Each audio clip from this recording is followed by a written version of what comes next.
Halo, selamat siang. Ketemu lagi di kelas literasi informasi saya. Saya Clara Nebaho, pustakawan UI. Teman-teman, hari ini saya ingin share tentang bagaimana mencari sumber-sumber informasi dari situs-situs yang open. Nah, karena banyak sekali mahasiswa yang kesulitan mencari artikel jurnal atau hasil-hasil penelitian dari sumber-sumber yang open, padahal di internet itu banyak sekali. Jadi mereka biasanya andalanya hanya ke Google. Nah, salah satu situs yang bisa diandalkan adalah yang biasa kami pakai oleh para pustakawan adalah DOAJ. Mungkin banyak juga yang udah tahu ini ya, Directory of Open Access Journal. Jadi kalau teman-teman nggak tahu ininya, webnya, buka Google lalu ketik aja DOAJ ya. Nah, ini adalah salah satu directory online database. Jadi yang open, yang terbuka di dunia, dan ini ada komunitasnya ya. Dan kita bisa akses, nih kalau Anda lihat, ini ada 80 bahasa, termasuk bahasa Indonesia. Ada country and represented, ada journal, ya, ada ada 16 ribuan jurnal yang ada di sini, dan artikelnya sampai 5 jutaan. Dan ini dari berbagai subjek. Nah, kita ada pilihannya di sini, misalnya apakah yang mau Anda cari jurnal atau artikelnya. Nah, ini mahasiswa seringkali bias ya, yang mencari jurnal kalau artikel. Jadi biasanya mahasiswa itu nanyanya gini, saya nyari jurnal gitu. Padahal yang dia cari adalah artikel.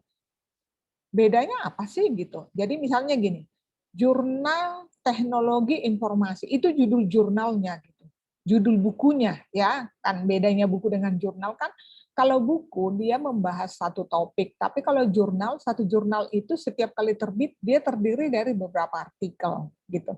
Nah, jadi kalau ada mahasiswa misalnya, saya lagi nyari jurnal teknologi informasi nih, apalagi kalau dibilang, saya nyari jurnal pengaruh pandemi terhadap ekonomi masyarakat menengah. Sebetulnya yang dicari itu artikel ya, artikel yang dimuat di jurnal gitu.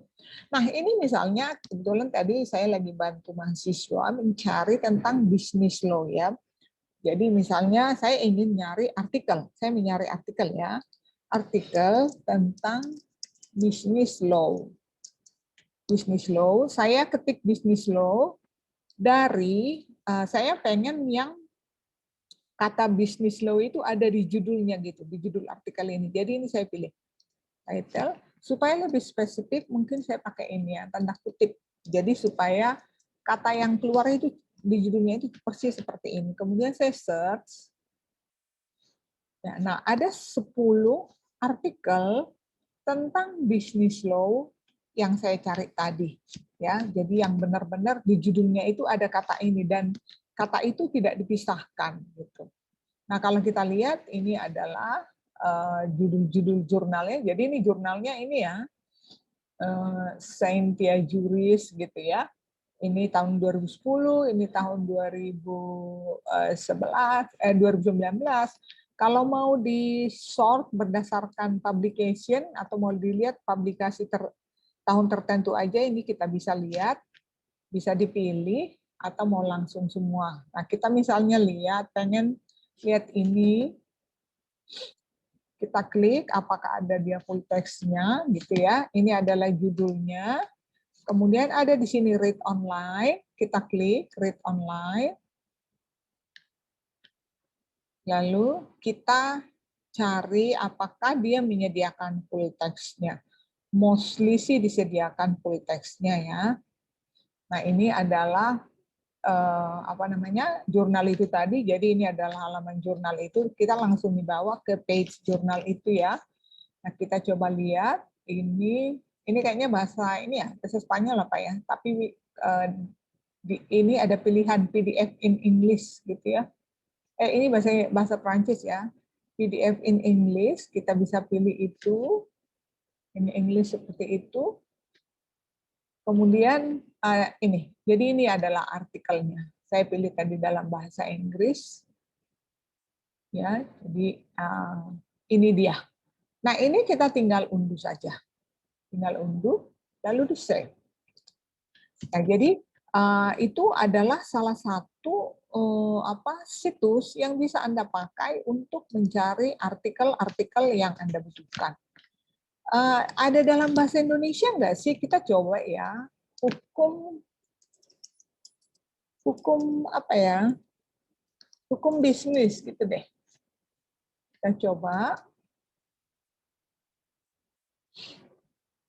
Apakah ada? Karena kenapa susah sekali kadang-kadang nyari jurnal dalam bahasa Indonesia ini ya? Karena produktivitas ini kita memang tidak sebanyak yang di luar gitu. Tapi banyak sih jurnal-jurnal lokal itu sebetulnya kumpulan dari ringkasan karya tugas akhir mahasiswa. Jadi belum tentu dimuat di jurnal juga gitu. Nah, ini ada 23, teman-teman bisa lihat ada pengembangan literasi dan ini bisa dilihat. Kita klik. Kemudian kalau kita lihat ini dari, nah ini nih, seperti ini ya, jurnal, volume, dan isu. Ini jurnal apa gitu. Kita coba lihat dari online. Kalau saya sih lihat ininya sepertinya menduga itu kayaknya apa ya, kayak tugas mahasiswa aja, kewajiban mahasiswa. Gitu. Jadi belum tentu yang benar-benar dipublish di jurnal ilmiah. Oh ya, nama jurnalnya ini Madaniyah ini. Nah, ini banyak sekali ininya ya, berarti ini kerja kelompok kayaknya ya, kerja kelompok. Nah, biasanya sih ini syarat tugas akhir ya, syarat dari salah satu tugas akhir atau untuk memperoleh gelar seperti itu. Nah, kita lihat apakah dia menyediakan full text-nya. Nah, ketika full text-nya, nah ini coba PDF. Sepertinya ada ya. Nah, ini ada PDF-nya. Jadi teman-teman tinggal unduh. Ya. Jadi DOAJ ini banyak dipakai. Ini ada komunitasnya, ada organisasinya. Walaupun saya sih dengar akhir-akhir ini sepertinya sudah tidak ini lagi ya, tidak aktif lagi, tapi konten-konten yang sudah sempat atau yang sudah diisi di sini tetap bisa kita pakai. Nah, ini banyak menu yang bisa teman-teman explore juga. Yang jelas jangan lupa ketik aja di doaj.org dan teman-teman bisa mencari banyak literatur. Artinya tidak ada alasan sebetulnya ya ketika menulis tugas akhir itu saya nggak dapat sumbernya nih atau sumbernya kurang gitu. Mungkin kurang berusaha aja gitu. Tapi karena di era keterbukaan sekarang ini banyak cara yang bisa kita pakai untuk mendapatkan sumber informasi. Nah, itu kira-kira sharing saya siang ini. Mudah-mudahan bermanfaat. Tetap semangat. Jangan lupa subscribe, like, dan share. Thank you.